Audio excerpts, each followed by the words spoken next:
ರನ್ಯಾರಾವ್ ಪ್ರಕರಣ ನೆನಪಿದೆ ನಿಮಗೆ. ಮಾರ್ಚ್ 4ನೇ ತಾರೀಕು ದುಬೈನಿಂದ ಬೆಂಗಳೂರಿಗೆ 14 kg 800 ಗ್ರಾಂ ಚಿನ್ನ ಕಳ್ಳ ಸಾಗಾಣಿಕೆ ಸ್ಮಗ್ಲಿಂಗ್ ಮಾಡ್ಕೊಂಡು ಬರುವಾಗ ಅರೆಸ್ಟ್ ಆದಂಥ ಮಾಜಿ ಚಿತ್ರನಟಿ ರನ್ಯಾರಾವ್. DRIನವರು ಅಷ್ಟೂ ತನಿಖೆ ನಡೆಸಿ ಒಂದು ಕನ್ಕ್ಲೂಷನ್ಗೆ ಬಂದಿದ್ದಾರೆ. ಈಕೆ ಇಲ್ಲಿ ತನಕ ಟೋಟಲ್ ಸ್ಮಗ್ಲ್ ಮಾಡಿದ ಗೋಲ್ಡು ಸಿಕ್ಕಾಕೊಂಡಿದ್ದ 14 kg 800 ಗ್ರಾಂ ಬಿಟ್ಟು 127 kg ಅಂತೆ. 127 kg ಚಿನ್ನವನ್ನು ಈಕೆ ದುಬೈನಿಂದ ಭಾರತಕ್ಕೆ ತೆಗೆದುಕೊಂಡು ಬಂದಿದ್ದಾಳೆ. ಅದಕ್ಕೆ ದಂಡ 102 ಕೋಟಿ. 102 ಕೋಟಿ. DRIನವರು ದಂಡದ ಪ್ರಮಾಣವನ್ನು ಅನೌನ್ಸ್ ಮಾಡಿದ್ದಾರೆ, ನೋಟಿಸ್ ಕೊಟ್ಟಿದ್ದಾರೆ ಇವರಿಗೆ.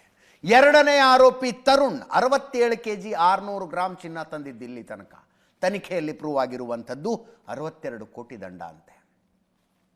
ಭರತ್ ಜೈನ್ ಮತ್ತು ಸಾಹಿಲ್ ಜೈನ್ 63 kg 600 ಗ್ರಾಂ ಚಿನ್ನ ಕಳ್ಳ ಸಾಗಣೆ ಮಾಡಿರುವುದು 53 ಕೋಟಿ ದಂಡ. ಇವರಿಗೆ ಹಾಕಲಾಗಿರುವಂತಹ ದಂಡ 6 ತಿಂಗಳಲ್ಲಿ ದಂಡ ಕಟ್ಟಿ ಅಂತ. ದಂಡ ಕಟ್ಟದೆ ಹೋದರೆ ಇವರ ಆಸ್ತಿಯನ್ನ ಮುಟ್ಟುಗೋಲು ಹಾಕಿಕೊಳ್ಳುವ ಅವಕಾಶ DRIಗಿದೆ. ಡೈರೆಕ್ಟರೇಟ್ ಆಫ್ ರೆವಿನ್ಯೂ ಇಂಟೆಲಿಜೆನ್ಸ್ಗೆ ಇವರ ಆಸ್ತಿಯನ್ನ ಮುಟ್ಟುಗೋಲು ಹಾಕಿಕೊಳ್ಳೋದಕ್ಕೆ ಅವಕಾಶ ಇದೆ.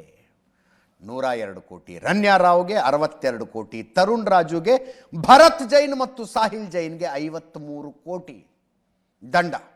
ಅಂದರೆ ರನ್ಯಾರಾವ್ 127 kg 1/4 ಕ್ವಿಂಟಲ್ ಆಯ್ತು ರೀ. ತಮಾಷೆನಾ? 1/4 ಕ್ವಿಂಟಲ್ ಚಿನ್ನ ಕಳ್ಳ ಸಾಗಣೆ ಅಂತೆ. 127 kg Ranya Rao, 67 kg 600 gram Tarun, 63 kg 600 gram Bharat Jain ಮತ್ತು ಸಾಹಿಲ್ ಜೈನ್. ಇವರು ದುಬೈನಿಂದ ಕಳ್ಳ ಸಾಗಣೆ ಮಾಡಿರುವ ಚಿನ್ನದ ಪ್ರಮಾಣ ಇದು. 2,500 ಪುಟಗಳ ರಿಪೋರ್ಟನ್ನು ಕೋರ್ಟಿಗೆ DRIನವರು ಸಲ್ಲಿಸಿದ್ದಾರೆ. 2,500 ಪುಟಗಳ ರಿಪೋರ್ಟನ್ನು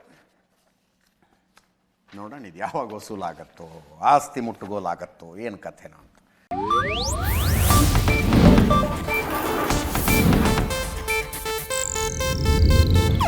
ಇದು ಏಷ್ಯಾನೆಟ್ ನ್ಯೂಸ್ ನೆಟ್ವರ್ಕ್ ಪ್ರಸ್ತುತಿ.